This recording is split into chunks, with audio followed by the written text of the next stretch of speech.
The next item on the agenda is consideration of possible amendments to Campaign Finance Reform Ordinance, Governmental Conduct Code Section 1.110. Mr. St. Croix, would you like to introduce this matter? As we all know, because of the Supreme Court's decision in Arizona Free Enterprise Club Freedom Pact for suspended, also McComish for suspended, that a successful challenge was made to the state of Arizona's public finance system.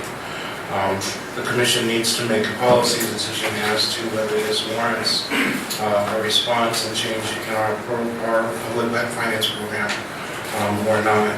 And the issues are outlined in the staff memorandum. And so we can proceed with any questions the Commissioners might have or discussion they wish to engage in. Any comments from the Commissioners?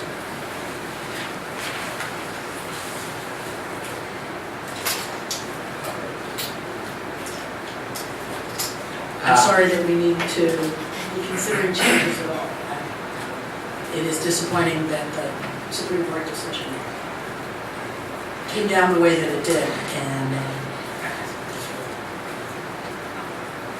it does force us to a difficult choice, because I would prefer that we be able to do what the voters initially passed.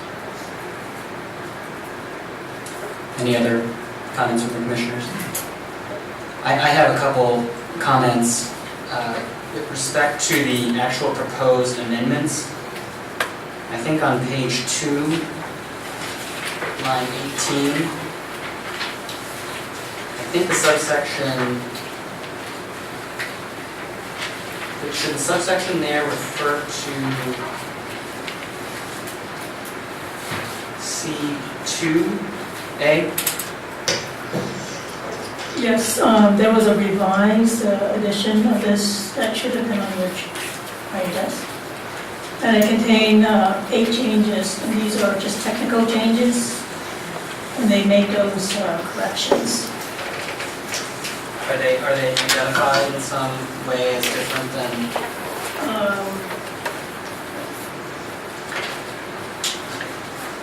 I can tell you what they are. Okay, that'd be helpful. If you go to, the first one is on page 2, line 2, which should say subsection C2 of the section rather than C3. The second change is on page 2, line 18. It should say C2A rather than C3A. The next one is on page 2, line 21. It should say subsection C2B rather than C3B. And on line 22 on the same page, the word dollar should be singular. The next change is on page 3, line 16. It should read subsection D2 rather than D3.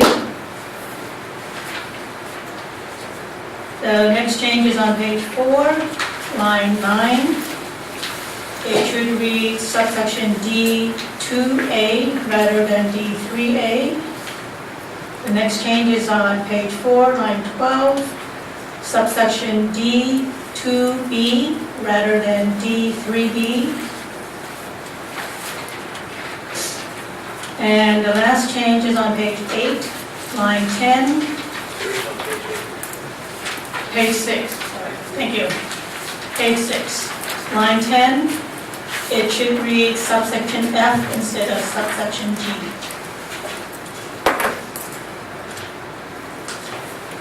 Thank you.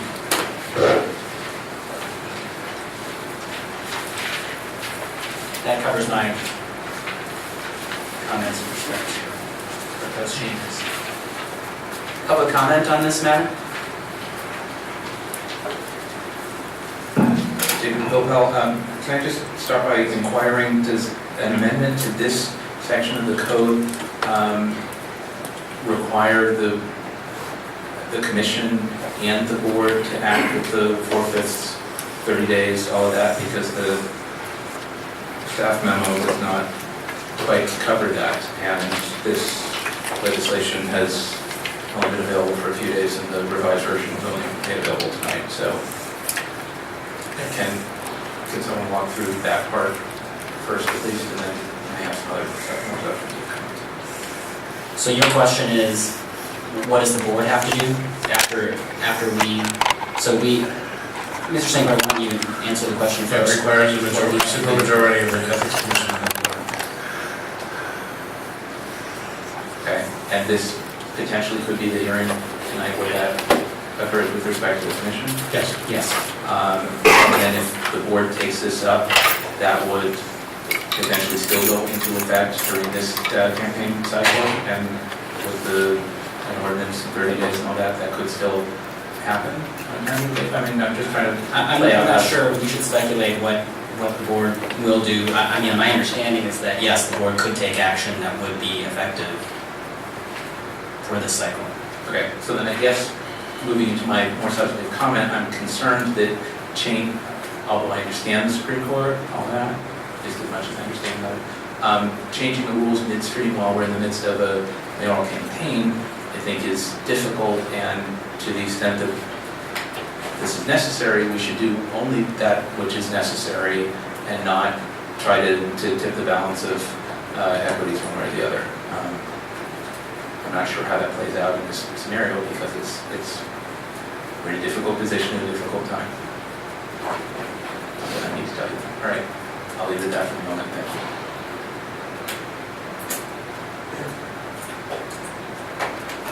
Commissioners, it's my considered opinion, having originally played a role in the drafting of the CPRO and PropCo, that the issue is not right. It may be right regarding the Supreme Court, but the reality it's not right in San Francisco is that there's actually three options. One is to do nothing. The second is to repeal entirely as you see before you. And the third is to provide for remedy language that will accommodate the court's decision. Last week, the Center for Governmental Studies on Monday, I talked to Bob Stern, who also helped draft this ordinance in 2000, came up here many times during those discussions before the commission. I talked to him and he indicated that they, in fact, had anticipated this decision by the court and had in their paper on the Albuquerque matter, or the Albuquerque advisory to the Albuquerque city of Albuquerque, that they were proposing language that would accommodate such a change. They reiterated that in the issuance of the press release last week, which I believe was distributed by their regular broadcast email. So some people here certainly probably saw that. I received it in an email. I think I forwarded it to some members here, but I cannot remember. But in any event, CGS is preparing corrective language, and they anticipated having something for the United States in the next, at that time, 3 weeks. That was last Monday, when I think they announced the Supreme Court decision. I talked about that afternoon. So, I played phone tag with him late last week and today. They were working on something. I asked them to send you a memo. They must be exceedingly busy because I understand such a memo has not come. My proposal to you is to wait a couple of weeks, because I suspect the third option will be presented to you, which is language to, in fact, accommodate the court's concerns. As you know, we're already pretty close in the present ordinance, because we did not want to make a mandatory program where you have automatic matching funds, but we wanted it to be matching dollar for dollar as a normal protocol, because obviously we were afraid of the hit on the Treasury when we wrote it in 2000. So that's my recommendation for tonight. If you have any questions, Bob can be reached by cell phone.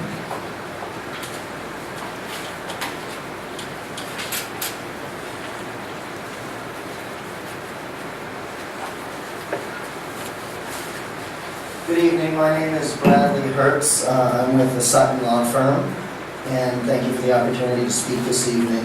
We serve as legal counsel to several organizations which participate in San Francisco elections by, among other things, exercising their First Amendment rights and making independent expenditures. We sent a letter earlier today to the commissioners through staff, and hopefully you've had a chance to review that. We applaud the commission and commission staff for acknowledging the impact of the United States Supreme Court ruling and making some efforts to propose amendments to CFRO, but we don't think those amendments go far enough. We think that the law, even if amended, would still violate the Davis versus FEC case as well as the Arizona Free Enterprise case. Even if the flow of public money is capped at the ceiling level, if candidates are still able to get excessive private money in response to the actions of independent expenditures or other candidates, that's the kind of leveling the playing field that is not a legitimate purpose under the Constitution. But, sir, why is that leveling? No public funds are going to that candidate above that expenditure ceiling, so how is San Francisco leveling the playing field in that situation?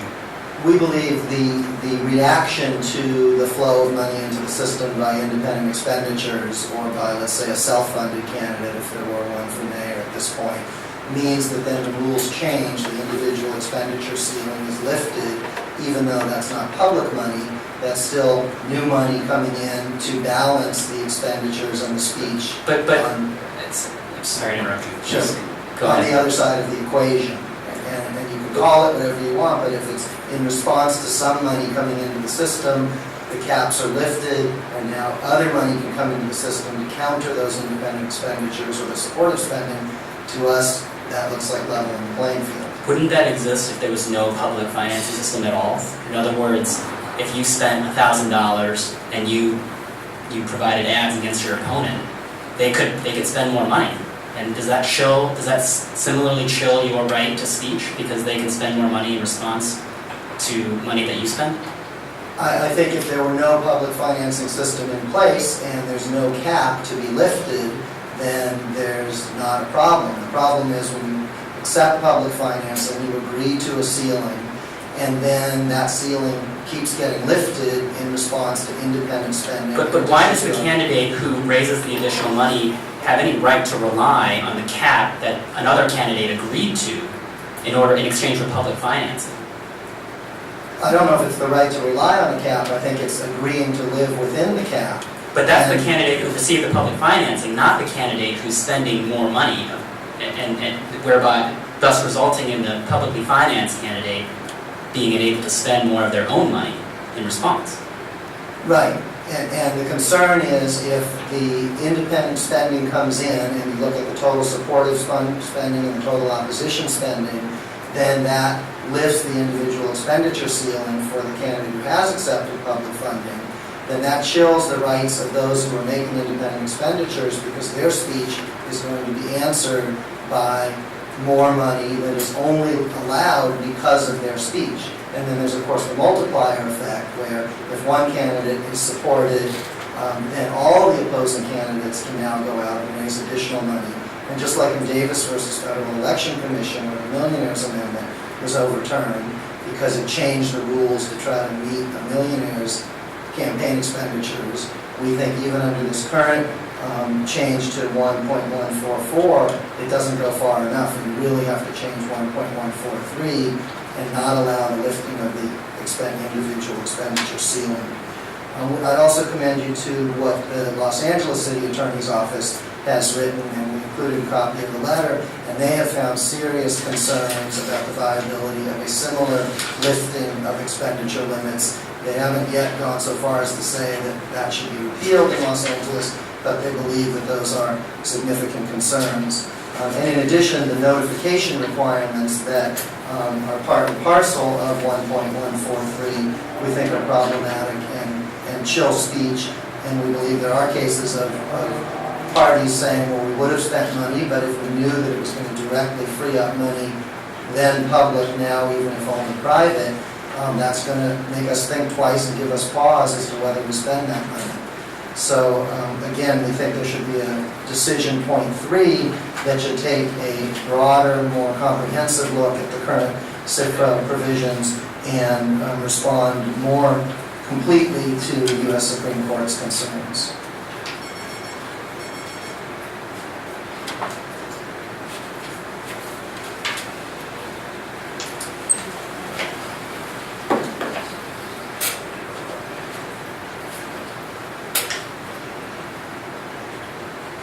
Good evening. I'd first just like to applaud you for your attention throughout the night. And appreciate the fact that you're all willing to put that time in, despite sometimes difficult circumstances. This is a real tough issue. My name is Vince Courtney. I'm the Executive Director of the Alliance for Jobs and Sustainable Growth.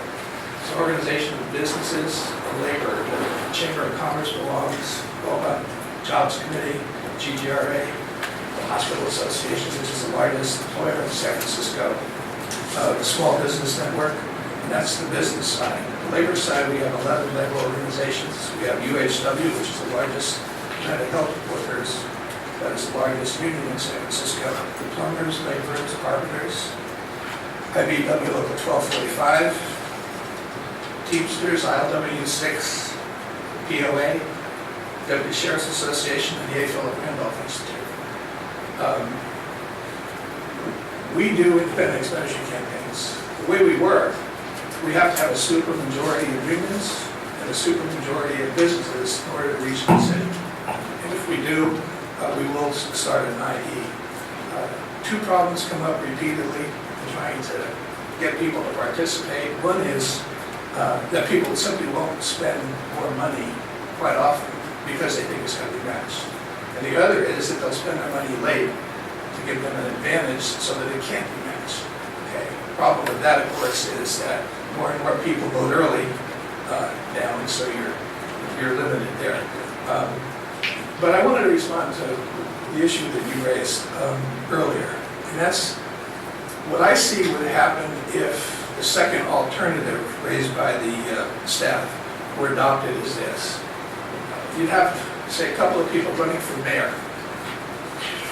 They both have a lot of money, but one of them has more than the other. So that first person says, look, I'm going to spend maybe $1.5 million on this race, but I'm going to apply for public financing. I'm going to agree to the limit. I know I'm not going to keep it, but I'm going to agree to it. I'm going to put the $500,000 plus in, and I'm going to get that $900,000. And then when my opponent goes over the limit, I'm going to get my other backers to put in the additional money. I tell you something, if I can figure that out, these campaign guys are going to be able to figure it out. I've never had an original thought in my life. But in any event, I wanted to say that we agree with the prior speaker. I know that the Sutton firm sent in a letter July 11, 2011. We think the only legal option, whether we like it or not, is the third option that they presented, which is that you maintain the expenditure ceiling for all publicly financed candidates rather than lifting them based on IDs. Thank you.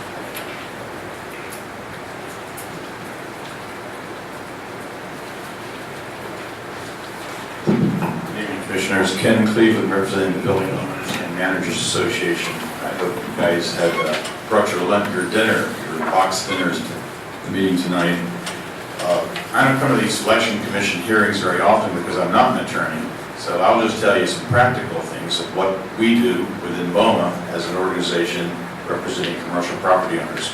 We're 100 years old this year. We were formed in 1911 here in San Francisco, and we formed our political action committee in 1987. You can't move your buildings, so if you don't get involved in the political process to protect your interests, your assets, then what are you going to do? You can't move it. So we formed our political action committee in 1987. We have two now, one for independent expenditures and one for ballot measures. We have used our independent expenditure pack over the years very effectively, I think. We've done bus campaigns, bus signs, we've done billboards, we've done all kinds of advertising, and we've done, of course, direct mail on behalf of people we supported. That has changed dramatically over the last several years with the threat, with public financing coming in, and with the idea that any dollars that we spend in the private sector are going to be matched by public sector dollars. So that really did have a chilling effect. I have a board of directors. We sit down once a month. We look at the political landscape. We say, what are we going to do here to protect our interests as commercial property owners?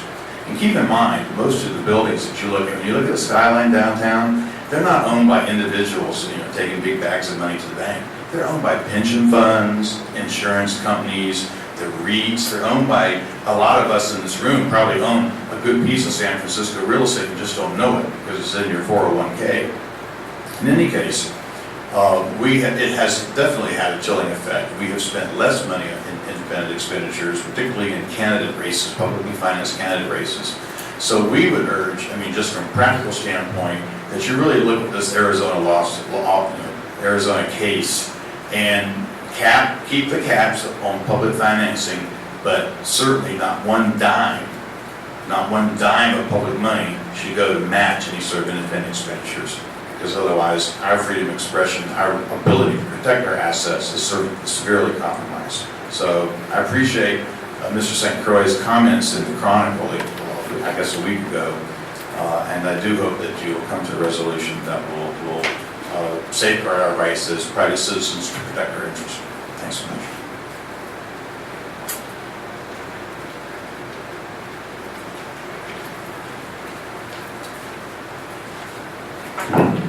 Good evening, Commissioners. Given the hour, I'm going to try to be brief. Again, my name is Chris Wright. I'm the Executive Director of the Committee on Jobs, an association with some of the city's largest employers. I want to say that under the current law that exists here in San Francisco, we too think that it's a chilling effect, especially the multiplier problem that we have, where if you spend $100, and this, by the way, this doesn't just apply to one interest group or another, it applies to hundreds of interest groups probably throughout this city. If one group decides to spend $100, for example, in this mayor's race, there are 29 other candidates, hypothetically, but definitely 9 candidates that will each get $50 in public money when they raise another $50. So by choosing to engage in just $100 of speech, you're helping the people that you don't necessarily like as much. So we are definitely concerned about that provision in San Francisco law. We do ask that you move quickly. There is a mayor's race. The Supreme Court has decided, and that we think that this is something that should be dealt with as soon as possible. I also want to reiterate that point that was made earlier about the reporting requirements. I know that many groups in the city, large and small, spend a considerable amount of time and effort. We spend a lot of money in making sure that we properly account for how much a single mailing of a slate card. We have to measure how much that slate card applies to one candidate or another. This is a major pain for many organizations. We would like that now that this law will be adjusted. We would ask or urge that you also relieve groups from having to comply with that provision. Thank you.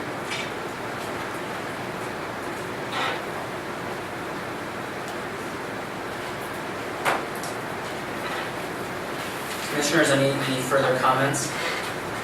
I just wanted to echo Commissioner Selby's comment that it is disappointing that we would need to consider amendments to C4 midstream at this time, and that we would have to move quickly, but I am persuaded that we would have to move quickly in light of the Supreme Court's decision, in light of similarities in some aspects of the laws that were at issue there. So, but I do have a question, and that is if we take a vote tonight and there's some other third or alternate proposal that comes up that we haven't yet considered, would we be able to make a recommendation to the Board of Supervisors on any further options that would come up?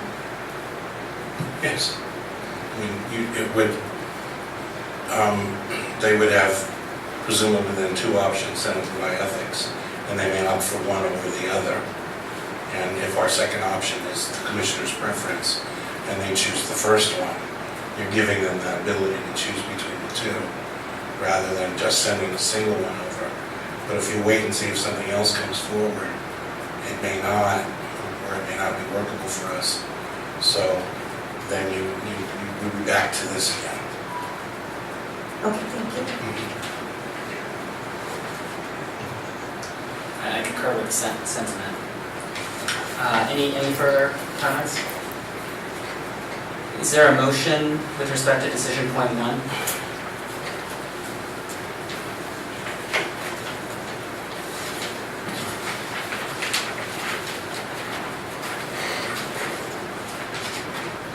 I move to take action to amend the CFRO in response to the Supreme Court decision. You don't actually need to vote. You just get consensus that we should do something. We just vote on what to do. Yeah, I think if someone makes a motion, for example, out of decision point 2, and we adopt it, that sort of. I thought we'd done it differently in the past, but okay. I know, I'm sorry. Okay, so maybe I should ask more generally. Is there a motion?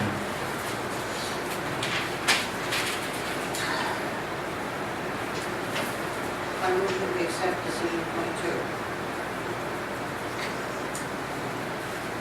2. Is there a second? I second. All in favor? Aye. Aye. All opposed? Excuse me, do you have to take public comments on the On the motion? motion, is there any?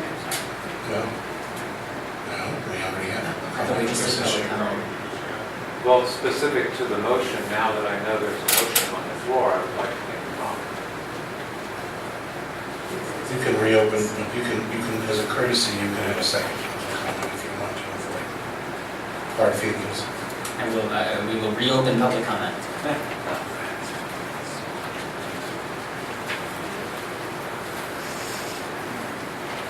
Not that there would be hard feelings.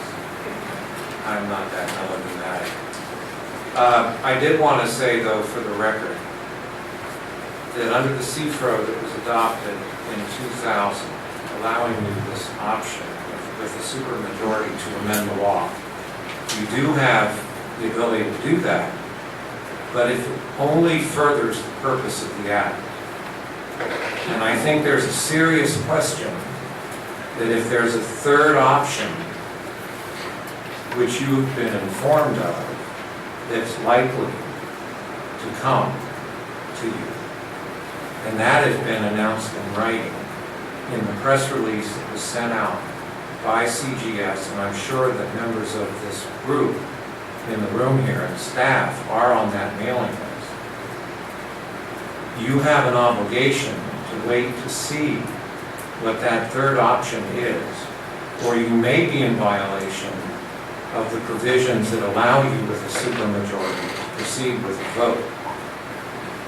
Because you cannot vote on something that will not further the purpose of the act. The purpose of the act, not the Supreme Court, and the purpose of what the voters mandated in San Francisco, which was for this mechanism, if at all possible. Now, I would suggest an alternative remedy to you, and that is to simply ask staff or take a formal vote to suspend, which I think you have the ability to do, the provisions of this law pending further developments in your research as to how to address this issue. I don't think there's a court in the country that would not say that you were attempting in good faith to address the concerns raised by the Supreme Court a week ago. And that your issue, in fact, is now before you is that you are precipitous, in my view, in undoing this ordinance, because you know damn well, you know darn well that a measure that's submitted to the board now that repeals, followed by another measure and another option to amend the law to provide for a remedy, you can guess where the politics may go at the board on this, as the board may vote to undo the act. And this may not ultimately be your intention when you see what CGS has in mind. But I can tell you, CGS thinks there is a remedy. They told me that on Monday on the phone. They're working on it now. They issued that notification in a press release that was submitted all within the last week. As I say, I've been trying to get a hold of Bob, and he's been so busy, and I can understand why. So I'm just cautioning you that you're opening yourself up for another lawsuit.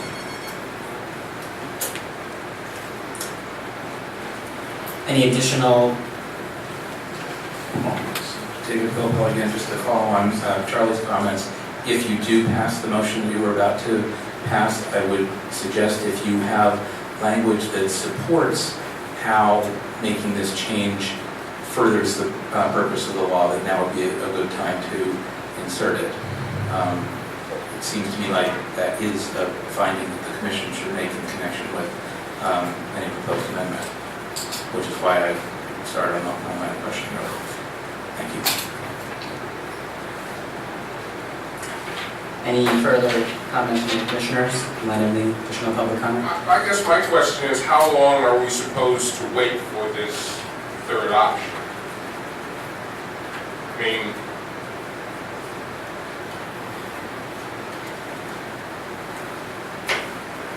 Two weeks.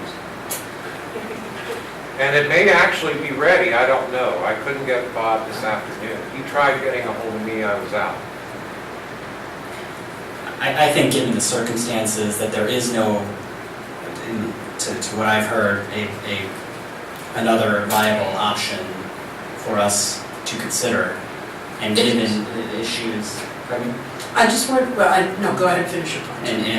And given that I think the staff's solution is a workable one, and certainly I think we are furthering the purpose of the ordinance by trying to ensure its constitutionality, or doing our best to do so, is within the purpose of the ordinance. So I'm comfortable with the.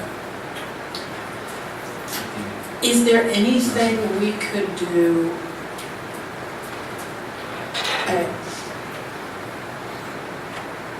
that would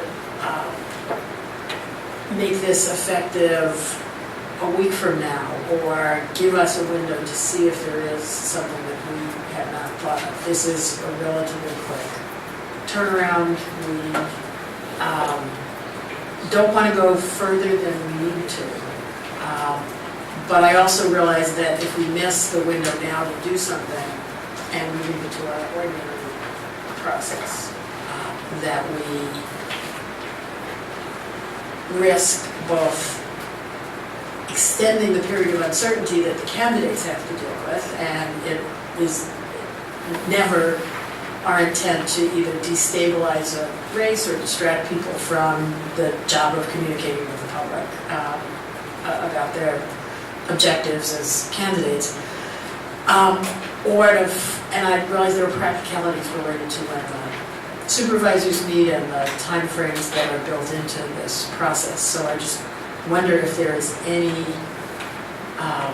room to allow ourselves to think about or look at any alternatives, but that would trigger, using the term we're using tonight, that would let this go forward so that we didn't have the problem of indefinitely waiting for some potential solution. I may be trying too hard to torque the system, but maybe there is something like that that could give us just a little bit more opportunity to see if there's another way to thread the needle. I don't believe it's happened in my time here, but I think there is precedence at a future meeting to vacate a decision made at this one.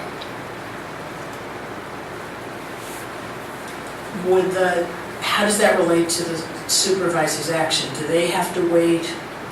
What was the 30-day window? Could you just recap Once the something is- process from here? This type we of, have- sorry, go ahead. We passed this by a 4/5 margin, okay? Refer it over to the board. Someone at the board introduces it. It's got to lay over at the board for 30 days before they can do anything. Then it's scheduled for hearing say, the Rules Committee. It goes through the hearing process there, and has to go through 2 readings at the full board and subsequent meetings.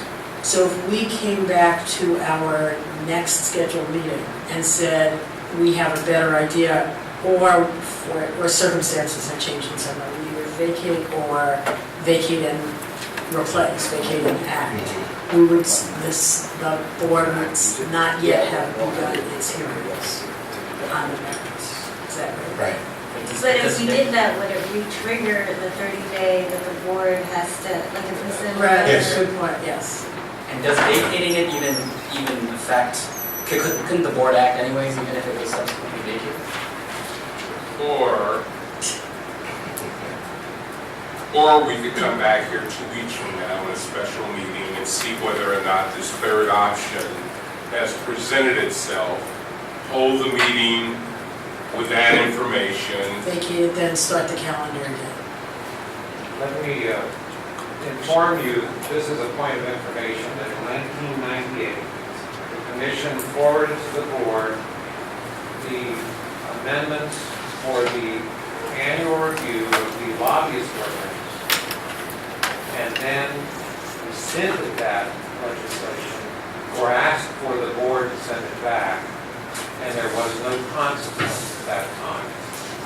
Now, I can't tell you what they would do in this case, whether this would be on an expedited calendar or what, but it has happened where legislation was forwarded to the board and rescinded by this body and returned to the. So I'm being fair.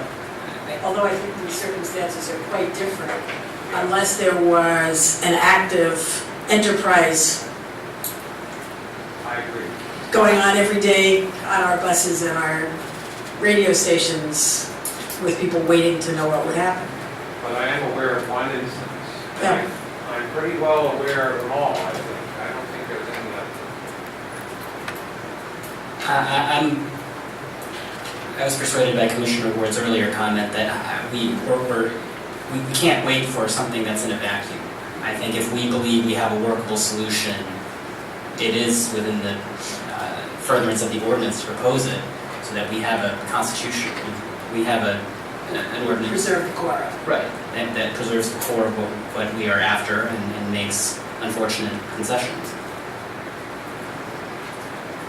I think that is compelling, although I wish it were otherwise. But I also think his subsequent comment about our ability to reopen this if there is something that can be forwarded to us that appears to be an even more, to be more promising, or at least a proposal worthy of discussion. Well, how will we calendar it for the next regularly scheduled meeting? Or if an option 3 came to our attention between now and the next meeting, would the chair call a special meeting? Possibly, I think it would depend in part on when it came, and timing would be probably very important. In other words, if it came up a week before our next meeting, then we would. Right. And the other problem with sort of committing in advance to setting a special meeting is, I don't think we can make a decision based on some option that may come from one organization. I mean, there could be a number of potential options that come out that may or may not be better than what we have, and I'm hesitant to commit in advance that we will have a special meeting if Mr. Bauer comes out with a proposal. I would not agree to that, personally. I think we need to leave that to you and in consultation with the staff to make that determination of that, whether there's a worthy of being brought to us.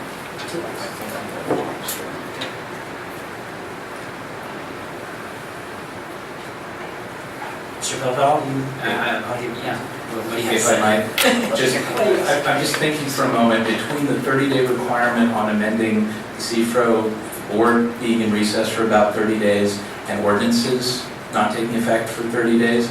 I think it's going to be difficult but not impossible for this change, however it finally exists, to take effect before, say, mid-October at the earliest. And I might anticipate that there could be triggers in late September to early October that staff wants to be thinking about with the current law being in place. What might you do at that point, given certain things going on, even on the relatively expedited schedule you've been talking about?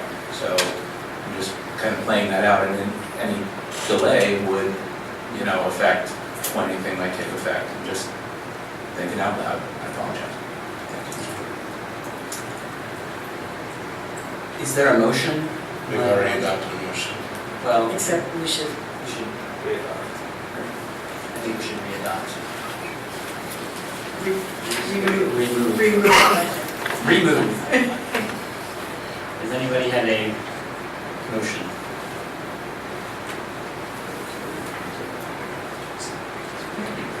I will remove previous motion. And I would just propose that we add that we think it's in furtherance of the ordinance and within our authority to do so. Keep in mind, remove in this case is a hyphenated word. Move Yes, move again. Is there a second?